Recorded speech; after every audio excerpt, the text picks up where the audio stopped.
pool vacuum hose.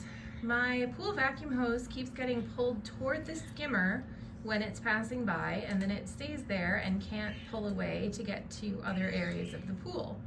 The vacuum is not connected to the skimmer.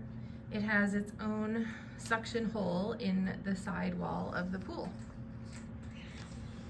So likely what I would surmise or imagine is that you have in front of the pump, you have main drain, skimmer, and then suction. They would all have separate valves. To reduce the amount of suction at the skimmer, you may want to turn that valve partway closed. You don't want to shut it all the way because you still want the skimmer to work, but you could drastically reduce it by turning that valve to a 45.